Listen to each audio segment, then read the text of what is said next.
Thank you so much for being here. Good afternoon to you all. Thank you for attending the panel on XR ecosystems punching above their weight. I'm happy to. Well, I'm Luís Bravo Martins. I'm really happy to be here with three people that I respect for several different reasons, and I'm really happy for. To have this opportunity to talk a bit more about ecosystems that sometimes do not have the spotlight and that do have very specific characteristics that I believe, we all should know about, especially if we're in Europe. So, I would start with Santeri. Did I pronounce it correctly? I hope so. Santeri, yes, perfect. Santeri, so in a nutshell, would you describe your XR ecosystem in terms of the biggest industry verticals and also how it's getting attention from investors, how it's getting attention from talent? What are the main strengths and how you see it moving forward at this point? Yeah, thanks a lot for the question. So hello everyone on my behalf as well. My name is Santeri from Helsinki XR Center, so I'm representing the Finnish ecosystem. And if we think about the Finnish strengths, what we have for our ecosystem, there is a long history of grassroots activity on different XR technologies in Finland. We've had the Finnish Virtual Reality Association, for example, working for a long time already, helping individuals, young companies to work on the field. But then again, we also have great local talent. We have excellent universities, excellent programs there that produce good talent for the companies. And since the 90s, we've had Nokia producing a lot of interesting technology. So we have that background and a lot of the talent that came from that era as well, building new startups with new technologies in the current field. And then thirdly, we have the Finnish gaming industry on the side, which is utilizing a lot of the same technologies. So we have this kind of collective talent pool from several different fields that kind of all contribute to the XR ecosystem as well. Then again, we have great collaboration between the industry and research organizations in Finland. We have good national funding instruments for the collaboration between universities and the industry. So I think that helps also quite a bit.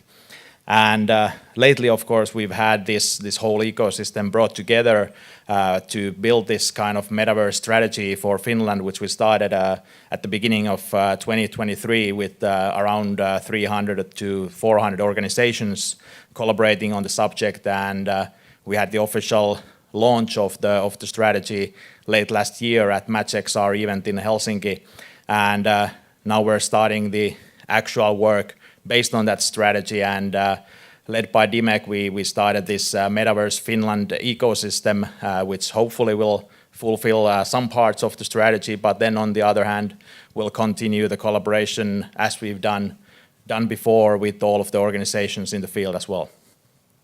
Perfect. And Madara, regarding Latvia, I hear I have to compete with Finland right now.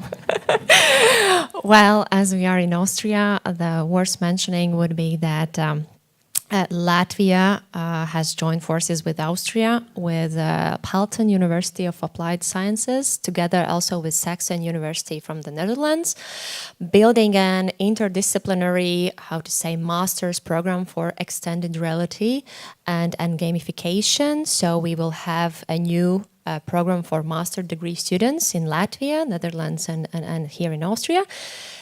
We compete with you, Finland. And overall, in the Baltics, we have also our own ecosystem. And here, as we discussed previously, is worth to mention that we have our own companies building also hardware. So augmented reality headset has been developed in Latvia in the last 10 years. And I know that there are a few other companies building hardware also in Estonia. And that's what we have. But honestly, of course, since 2022, when we face the different reality in our neighborhood, then industry struggles industry really struggles right now, and what I see also, the hype of AI doesn't help, but of course the real enthusiasts and specialist experts from this field remains, and we still compete in this, how to say, challenging times. Perfect. And finally, Cederik, are you also competing with Finland? And I think for me it's even worse, the competition part, because you said three things and I was about to say the same three things. So there's something to investigate there. So hello everybody, I'm Cederik from the Belgian XR ecosystem, from XR Valley. And I was going to say there's three things that really make a difference in the XR Valley, and it's proximity, talent, and then our games industry. So that's why I was like, he's stealing my points. So the first one is proximity on a couple of layers. I think the first one is, I mean, Belgium is a really small country. I mean, I guess in Europe you also have other smaller countries, but just from a geographical perspective, you have Brussels, and then it's a 1 hour train ride to one side of the country and a 1 hour train ride more or less to the other side of the country. So yeah, that's not that big when it comes to travel time. And the thing is that on top, so we have Brussels and Ghent and all cities that have their own strong tech ecosystems.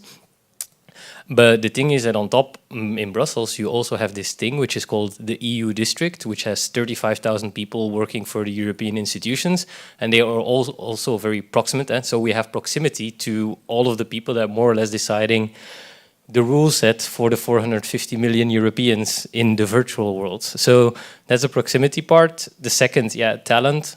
On one side, R&D. We have this big company. Well, it's not a company, it's a non-profit, but it's called IMEC. So apparently everybody in the world knows IMEC when you are into computing, because they basically do the deep tech research on chipsets.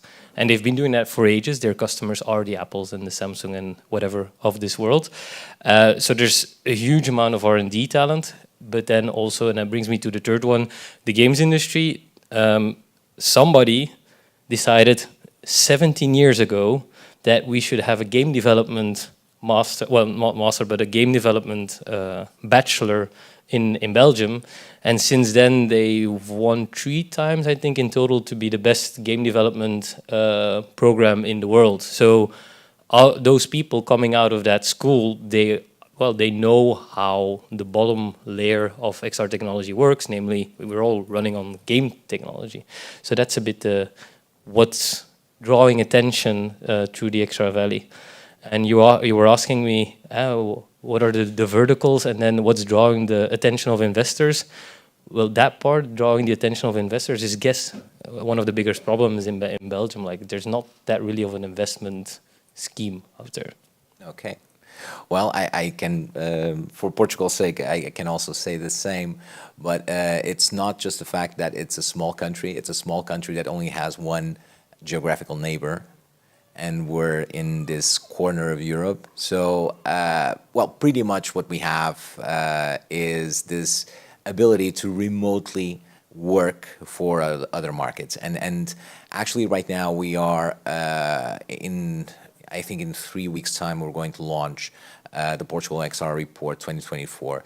And the numbers that I can already share well, for instance, show that 95%, north of 95% of the companies are developing for customers outside of Portugal. And we have a large set of core skills competence centers from large enterprises like Siemens, like TeamViewer, like Teleperformance, which is not in the technological sector, but still they do have a metaverse center in Portugal that is pushing forward their own activity. So clearly, we do have that skill of setting up like competence centers for well, Europe, but at the same time, and overall for the global market. But besides that, we also have a thriving startup scene, and we're seeing more and more companies coming up, especially in verticals like tourism, verticals like retail also, and oddly enough, AAC, like architecture, engineering, and construction, to come up and to appear inside our market. So that is clearly where the market is and what is happening. Although we do have a secret that connects with what you just said in the introduction. We speak Portuguese, and we have 180 million market that also speaks Portuguese, and that usually connects with us to connect directly with Europe. And there are several other countries that also speak Portuguese. So in that sense, we can tap into other markets more easily, and those markets are filled with talent. So yeah, that's something very, very specific from the Portuguese core market. However, this is where we are, but we also do have challenges. So investment, talent, scientific research. So what should we accelerate at this time, and what needs to be boosted in order for each one of our ecosystems to move forward? And now I would pass on to, I'm going to try and say your name fully. No, you, Madara. Oh, hey, go on. Going to try. Madara. I want my surname. Go on. I will try Kalniņa-Kalnmale. Yes. Yes, perfect. Wonderful. Please, Madara. So what should be accelerated, right? Yes, and what is lagging for things to pick up? Well, that's definitely talent. We have. So we have the university providing us talent, new talents coming into the industry. I would say investment right now. That's really what is. There's a huge lack for it right now. As myself, I'm a chapter president of the VRARA in the Baltics, but at the same time, I'm also a co-founder of the company building a solution based on AR. And I have been speaking to exactly 456 investors last year. And 456 investors basically said that if you don't have AI in your solution, then we are not interested, thank you. So it's a struggle right now that there is a huge hype around AI, and probably solutions which could really fly doesn't get this attention which is needed right now, but maybe it's only in the Baltics, so I'm happy to hear how it is in Finland and Belgium. But what I feel is that investment side is lacking in the Baltics right now, and otherwise we are very well positioned. We have so many companies also building solutions for defense sector, which is also currently very highly demanded in the Baltics. So we have solutions for defense, we have solutions for healthcare, for retail and everything. But somehow investors are very much focused on AI currently. Very well. Cederik, you already said that investment is also a key topic. Do you believe that we should try and focus on communicating that need for investment at an European level, or is it something that you see much more happening in specific ecosystems in Europe, and namely your own? Well, I actually think, personal opinion, that I don't know if we need investors anymore. Talking from the software and integration side of things. Good. I mean, if you're into deep tech doing hardware, I salute you. I'm not ready for that yet. But I think one of the reasons, what I forgot to mention, is that there's tons of titles that are topping the meta stores are actually Belgian made. And some of them are built by one single developer. And that's the whole thing, especially with the rise of AI. The extra production costs are going down drastically. And so I think when it comes to investment, if you're going to open 10 locations and you need to have hardware, or if you're going to build a manufacturing plant, I mean, who builds a manufacturing plant in Europe? Apparently you did. But if you're doing that, of course you need tons of money. But I think, I mean, the promise of XR is the fact that it's an integrating technology. It's somehow making the mumbo jumbo digital that is going faster and faster work in a natural way for a broad audience. And what you need is a couple of people in the same space and making it interact in a natural way. So should we go and advocate on a European level for investment? I don't think so. I do think that we should somehow unlock, and that's what brings me to what should happen on our side, on the acceleration side. I think we should tell more people that they are amazing bootstrappers because they live in Europe and there's no money in Europe. I mean, there's no money to raise in Europe, and build and ship it. Because what we are seeing now in Belgium is that actually our companies are realizing that they have great products, and that when they move to the US, the sales cycle is 10 times faster. They just have to go to the US and say, this is what we have. And then the US customers are like, how much money did you raise to build this? And then they're like, nothing. And that's just a thing. So I think European builders should start shipping and should start exporting. Lean startup right now is in fashion. That's definitely also in the Baltics. Yeah, and sometimes it's just needed because it's the only thing that is there. But that's Santeri. In Finland, do you see pretty much the same? Although it's a country that has very well-known big enterprise-level companies.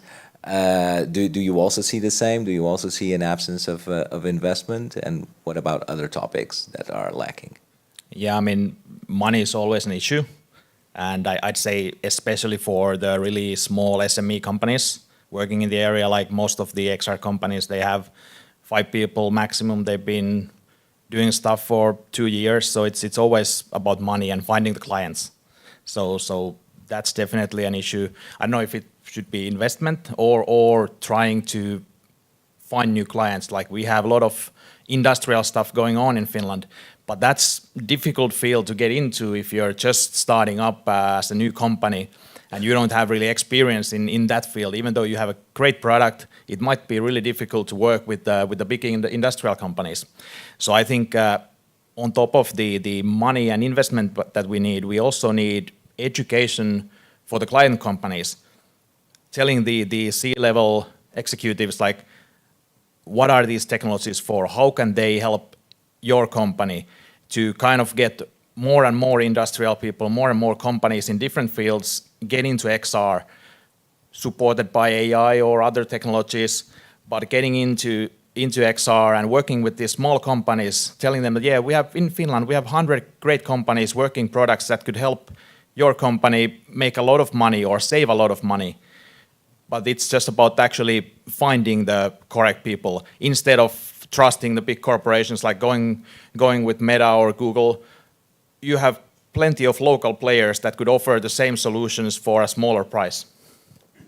Maybe if I can add to that, I mean, and that what I wanted to say in a way, I think it's about finding clients, and I think that works on both sides because the thing is, for the average SME, at least in our space, getting a 25K to 75K contract awarded with a customer is like, it's a lifesaver. Like as a startup, you're like, whoa, we landed a contract and let's go because we're bootstrappers. And that's one thing that we've been discussing with our government bodies, like how about you take the innovation risk out of the innovation managers' buyer side of things. Like if a company is willing to purchase or go into a 25K contract with a startup, that the government kind of takes part of the risk, because we've been doing tons of, hey, have you seen this new technology that could accelerate your company events to the innovation managers of Belgian companies, but also beyond. And they're like, yeah, I'd love to do this, but my innovation budget for this year is gone. And yeah, it's too risky. So I think if we could educate the buyers, as the European dinosaur companies, is a term that is being used often. If we could somehow take away the risk on the buyer side, I think that's going to be more efficient than trying to convince all the family offices in Europe to unlock their money for high-risk investments like XR, which is not AI, and trying to have that conversation with them. No, absolutely. It's actually, it's pretty much as you say. So at this point, what I also feel in Portugal, we have this check of 10,000 euros that pretty much any innovation director can access, and which they can spend in purchasing innovative products from either startups or SMEs. And it's sometimes something that is used, but I'm not really sure if it's being used to the fullest or if it's depleted, the fund, but it's a tool that is already there. Now the issue is that sometimes, so that the innovation directors need to find the innovation offer. They need to find the startup that from which they will purchase the service. And just that is sometimes hard for the innovation director. Not just because, well, sometimes he is very much, well, oriented to the internally and oriented to the processes, the company processes, and not really in touch with the market, but most of the times because he's not, he doesn't have the tools. I have been, and I actually share this today, I have been with innovation directors that were and are planning and responsible for implementing training solutions in VR that never actually experienced VR. Mm.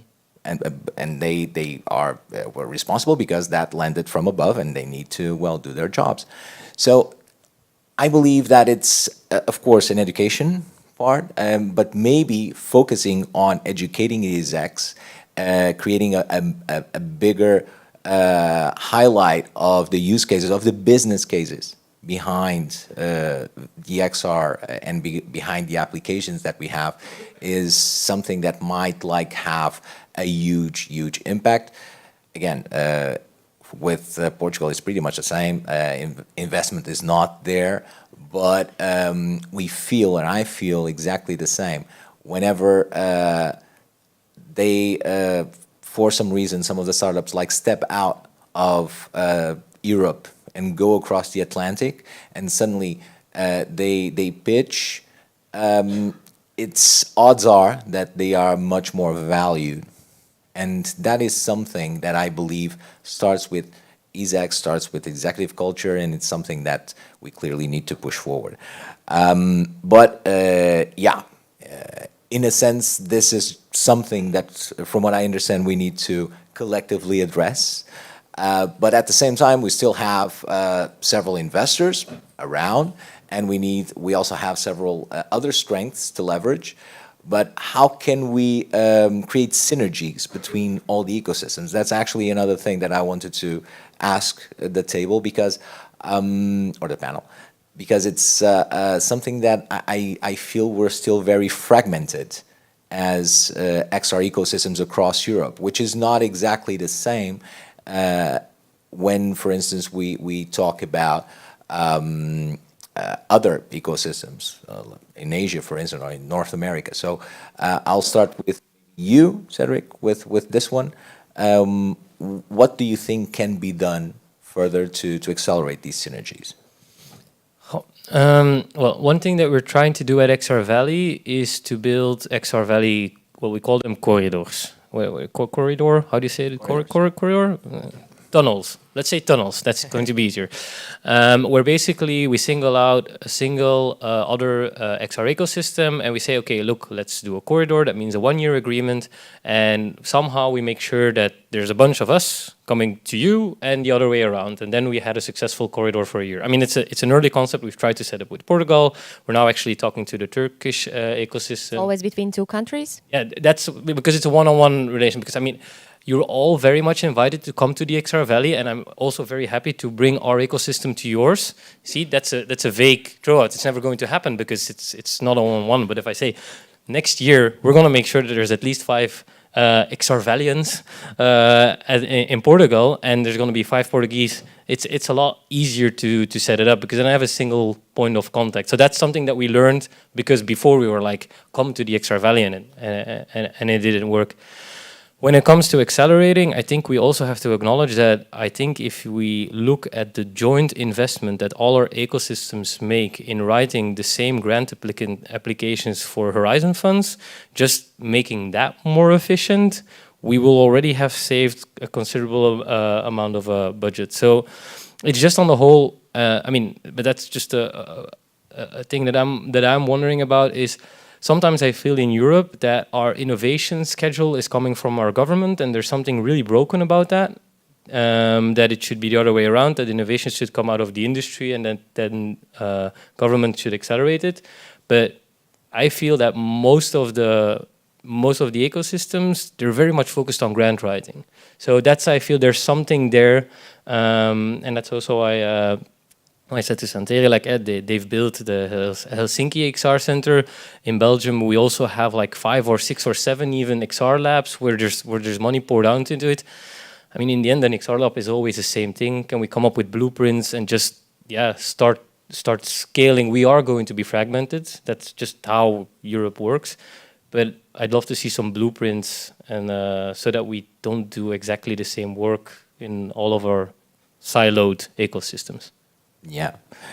What about you, Santeri? What do you think about all of this? Yeah, I definitely agree with that. Like having a blueprint would be a great thing instead of doing the same thing all over again. But you mentioned Portugal being in a corner. I think Finland is even more in a corner, and we don't have a huge Finnish-speaking population anywhere. So there is no national market.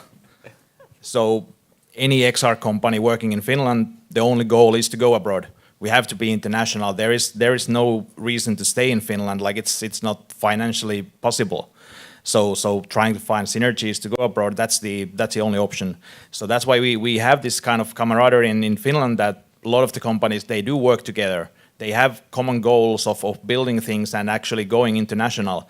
But I don't think that's enough, and that's why you mentioned one-on-one between different countries. That's a good option, but I think we also need like softer ways of networking within Europe, and I think these kind of pan-European associations like XR for Europe or Euromersive offer a good opportunity for companies and other organizations to network between people. Like us as Helsinki XR Center, we've made more connections through these networks than any other channel. So I think that definitely is an opportunity for a lot of organizations to find new connections and find new clients and collaborators.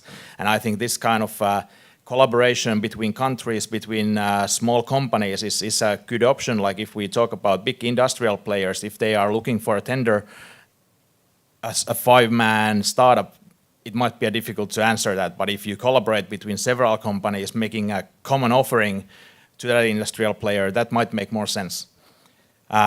You also mentioned the Horizon applications, and I think that's a good point, like getting these startups involved in the R&D scene to kind of help them create their products, but then also provide these public research results that help the larger ecosystem as a whole. I think that's a really good option, and I think in that sense the Commission is going the right direction. We've seen a lot of these Horizon projects that are offering support for third parties in the XR field to create these small projects that help the larger consortiums as a whole. Like we saw the XR to Learn there in the expo hall presenting what they're doing, but there are several others currently ongoing which are creating these kind of small calls for startup companies to apply for 50,000, 100,000, 200,000 to build something that they can use themselves, but that also provides results for the larger consortium and network. Yeah, Madara, I'm sorry. I'm already thinking about lots of things that you're sharing. It's really, really rich. Thanks for this discussion. Madara, please. Well, just to top up, the Baltics are so small that what we've been thinking about is that we are excellent place for test bed.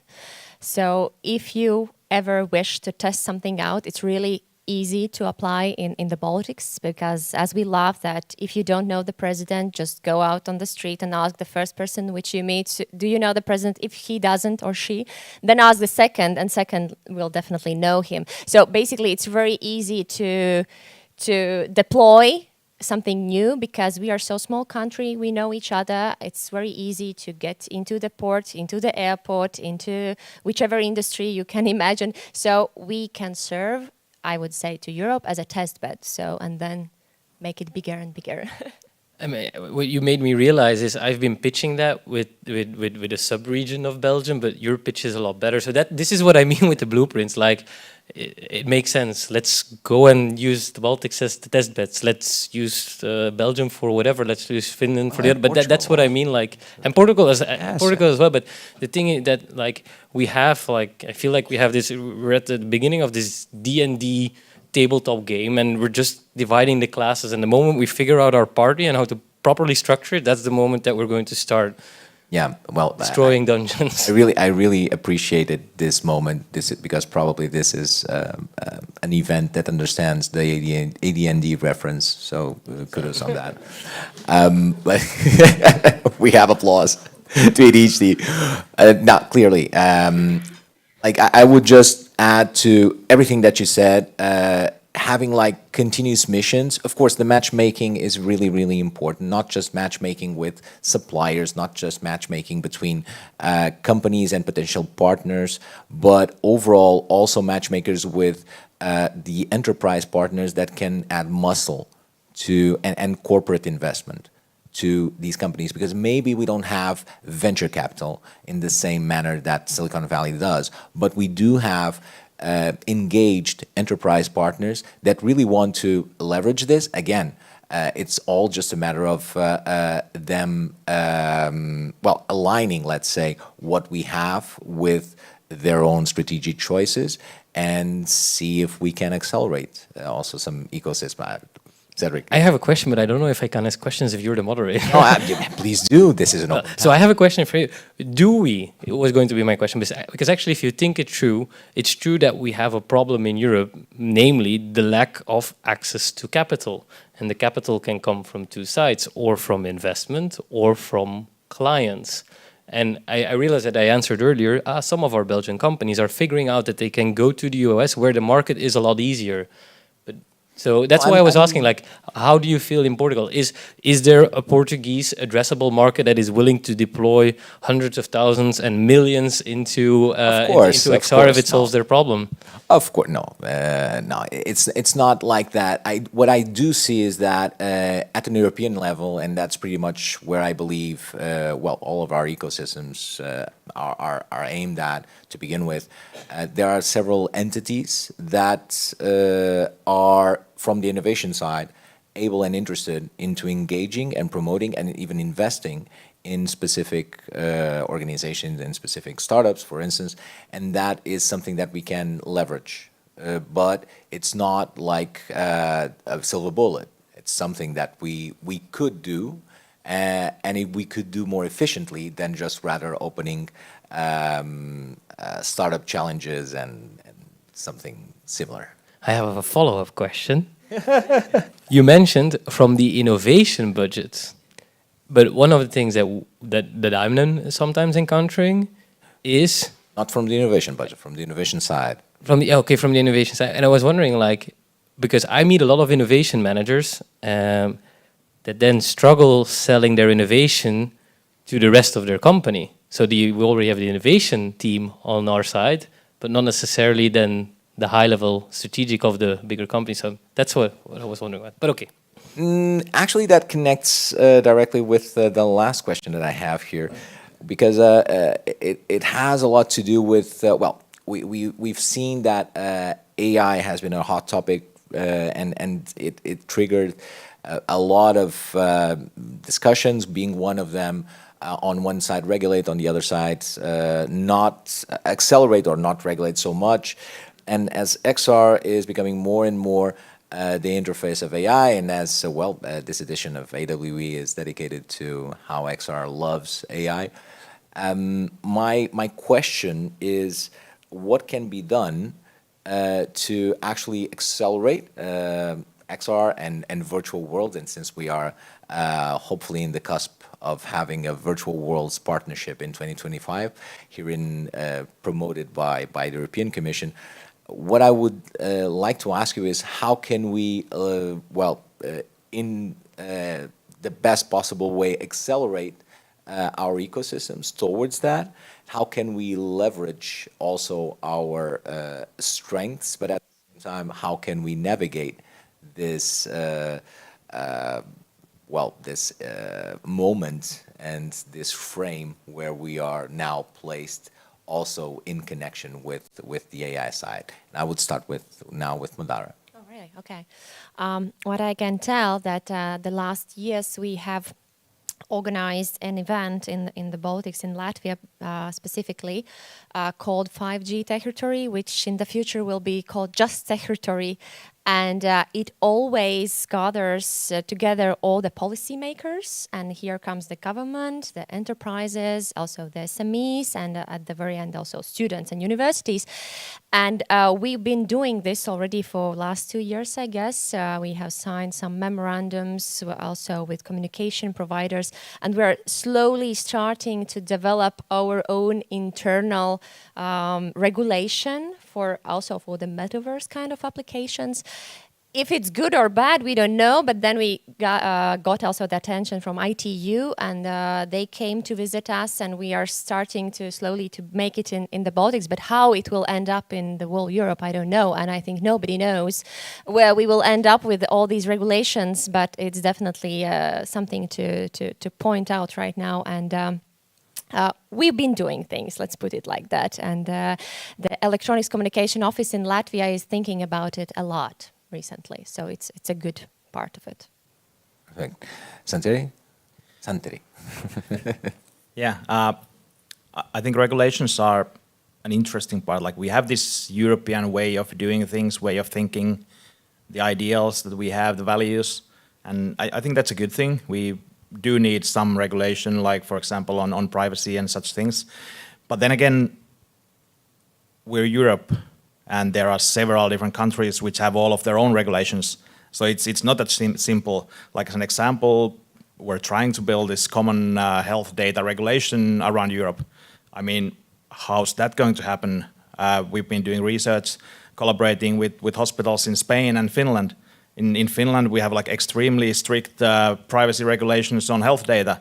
In Spain, they do have regulations, but it's a lot looser than what's in Finland. And if we try to build some kind of common ground on that, like, are they going to be more strict? Like, we are definitely not loosening our regulations, so what's the middle ground here? So I don't really see a way forward.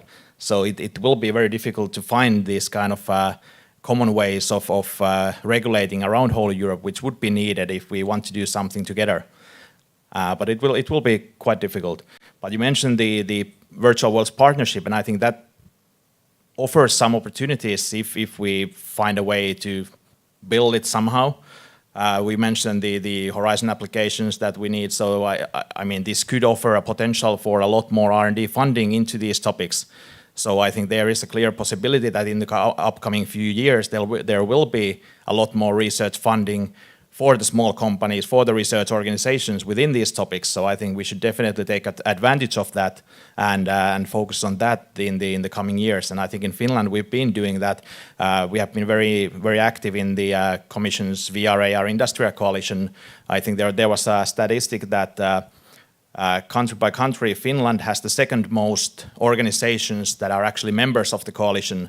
So at least we are trying to affect what's happening in Europe. Since we're in the corner, it's really difficult for us to affect anything. We can't just take a train to Brussels.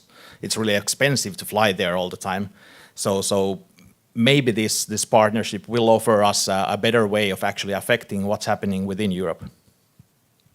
Great. And at the end of the day, regulation, or at least a framework or guidelines for things to happen, also allow us to create more, hopefully more trustful environments. And that in itself, in some cases, and we have other markets where that happen, that in itself is a competitive advantage. And with this, I pass on to you, Cederik. What do you think, and do you believe that we can leverage trust also as a competitive advantage in European virtual worlds?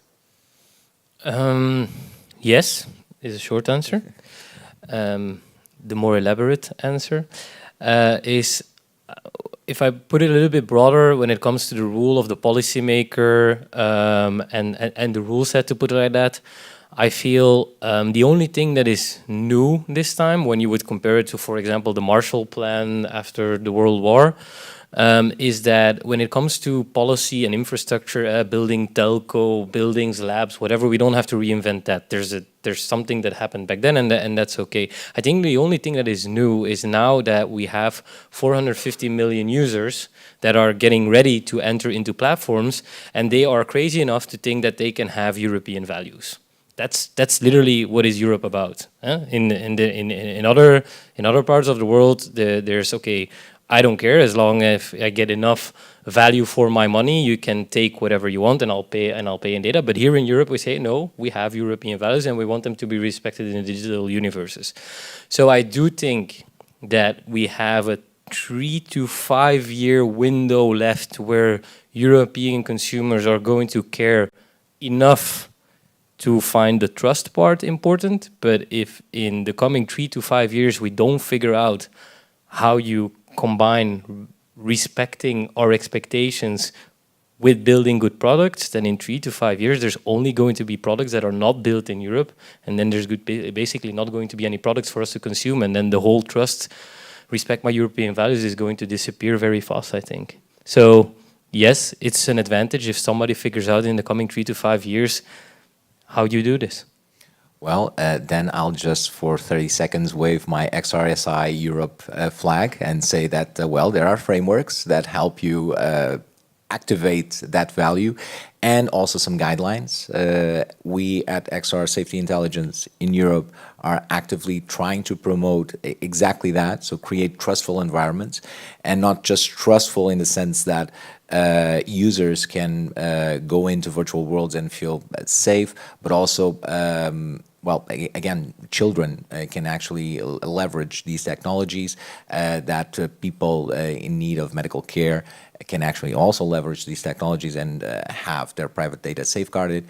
So all of those specific, let's say, use cases will for sure, I believe, have several services in Europe being provided, and most probably we will be, well, we will have the opportunity to try and set standards. Now let's see if those standards are going to provide the best value for people. Yeah, I mean, and the whole thing that I'm trying to advocate for is what I would love to see is the growth numbers on the product companies that are adhering to those frameworks, and if they are growing faster than their American or Asian counterparts, because that's a thing that's a problem that we have, is that we have a lot of money going into adhering to European values, but the amount of growth companies and unicorns coming out of Europe that are winning because they're adhering to European standards, I'm not aware of them, and if there's a gap in my knowledge, then I'm very happy with that. But that's I think the thing that we have to figure out. Companies growing faster than VC-backed startups and are adhering to, hey, I protect your European values, and I think there's a gap. I mean, I think there's an opportunity, but we need a unicorn that is actually proving that. Exactly. Well, and with this final message of acceleration versus regulation, I'm going to then share the mic for questions. I believe we still have some minutes, right? Perfect. Oops. Thank you so much for this wonderful panel. And is there any question from the audience? Not, maybe I start saying something, because I think it's so wonderful to conclude this whole afternoon of sessions with something which is about also communities as well. And I'm also here in AWE. We have a booth for Euromersive that you also mentioned together with Xavianna. That is something that I organize together with other 3 amazing people, and Women Immersive Tech. So we are joined forces, and we are also in the exhibition hall. And Austria is also not a huge country in that sense, but it's really well located in center. But I would love to maybe open up a question or a more open thoughts about how you already also maybe have an exchange with Austria as well, or with the Austrian landscape. And maybe another point is also that in Austria we focus in our local community, not just like in the business side, but also a lot around creating really the value of community, also bringing people that don't know anything about XR yet. And that's why XR Vienna, that is our community, started a few years ago, really bringing together people who are interested but have no clue yet about XR, together with developers and investors. How do you see that in your countries? Yeah, I guess I could start quickly. We don't have much much collaboration with the Austrian community. We would love to have more, but I think community building is really important. Like it's not just about the money, even though that's important as well. But I think bringing the community together, kind of having this common spirit within the country, within Europe, whatever the community is, that's really important. And that's kind of building the atmosphere around the technologies as well, that we're making everyone feel welcome to try out new things. These are still things that might be scary for a lot of people. They haven't tried them before. They don't know what the technology is. So I think this kind of open communities is really important part of actually building these early stage startups that could grow up to be bigger ones. Go on. No, I mean, it might not have sounded like it, but what you just said, the community building, we all said that we have tons of talent. And I know tons of talent that could be in Silicon Valley and making tons of money, but they're still here. And the reason why they're here is indeed because of the community building. I do think that is an unfair advantage that we have until now. The fact that we build community and it's just more fun at the moment to build here than to build purely for money. So, and I also learned actually that Austria deploys as much into R&D as Flanders, actually even more. And as Belgium as a whole, sorry. So yeah, I look forward to connecting more to the Austrian system. And again, from the blueprint perspective, it's always the same thing. It's connecting newbies to the technology. It's connecting the builders, and then it's talking to policymakers. And if we continue to do that through all of our ecosystems, we continue to have our moat. But now we just also need the business to follow.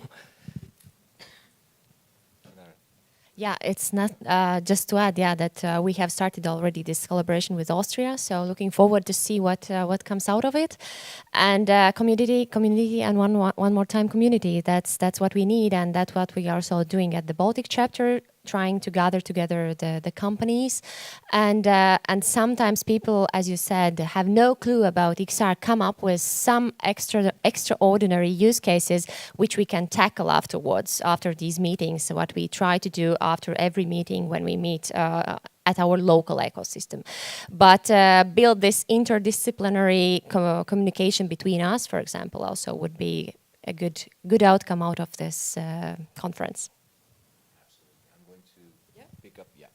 Just to add one very important part from the community side that I also see, especially in Portugal, it's very important for us, the people working in XR, to try and free ourselves from our own XR bubble and try to reach out to other parts of the market. And that's something that through the community effort that we do, we try to do that outreach, and we try to, in Portugal, create meetups to showcase vertical applications of the technology in a way that we are not talking about technology, we are not talking about XR, we are talking about that specific use case that brings that specific value through that specific business case.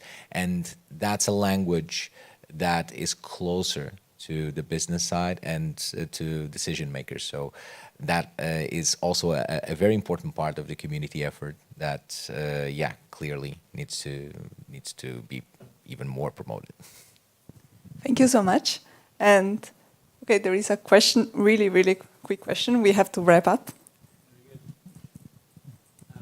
Thank you. Thank you for the panel. I was wondering if you see any chance of Europeans creating a hardware platform in future that we could all build on with our great privacy and all the values. Because as we know, a lot of the platforms now that are out there, Meta, Apple, Unreal, what else did I make? Pico, none of them are European, so we always have to wrestle with our European values, trying to fit them in on their kind of. I think there is already one kind of special grant program for European hardware ecosystem. What was the name? Santeri, do you know? XR2 Industry. XR2 Industry, right. So who knows? Who knows more? I know more, but I don't know how much I can say about it. No, so I mean, it's two-sided. On one side, it's the whole Boeing story. Like for the past 5 years in the industry, we've been talking about when the whole Boeing and Airbus thing happened in air. We need an XR for Boeing.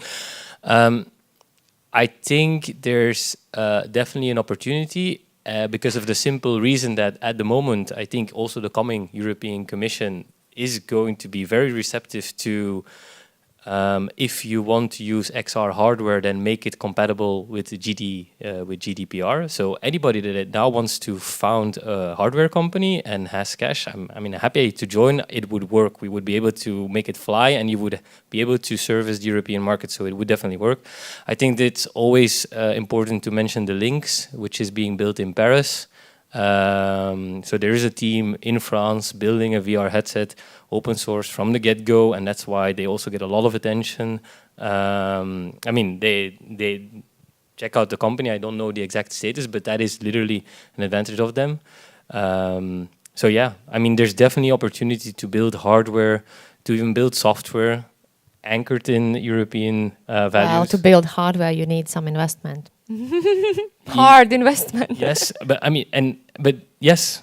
But on the other side, why does hardware cost so much money apart from the physical resources? Because of the talent. And we have Europeans that if you offer them enough of community building, they're willing to work for a fraction of what you would charge in the US. So there's something there, but somebody needs to dare to do it. And that is a bit where it sometimes goes wrong. Yeah, I mean, we do have some hardware companies, like we have Vario in Finland, but I think that's a very difficult field. With Vario, it's easy for them to go to a certain niche use case and work on that. That's good. But going to the mass market and competing with the current players, I think that will be very difficult. Yeah, and that's the whole thing. What is the return on investment if you make it open source? Like, it's a question. But again, I think we are going to solve it, and then there's something going to happen, or we're not going to solve it, and then it's very clear what's going to happen. Thank you so much. You can say final words. Some final words, yes. Thank you very much for this. It was, first of all, inspiring. You were all inspiring. It was really, really great to be here with this panel. It was really, really. I think that everyone that was hearing this panel understood that a lot of the topics that we covered today could mean like I don't know, hours of discussion. So just for that, thank you very much to you, and to everyone else. Thank you for being with us, and I do hope that this triggered at least some curiosity for you to explore these 4 ecosystems. But moreover, I also do believe that in the coming years we should strive to create a more cohesive and a more driven XR ecosystem in Europe. We just need to find maybe of all the things that we identified, maybe 2 or 3 flags, and then run for them. Again, thank you very much for this. Thank you, AWE, and have a great event. Thank you so much for this wonderful panel, and I think it's really a great conclusion of the first day.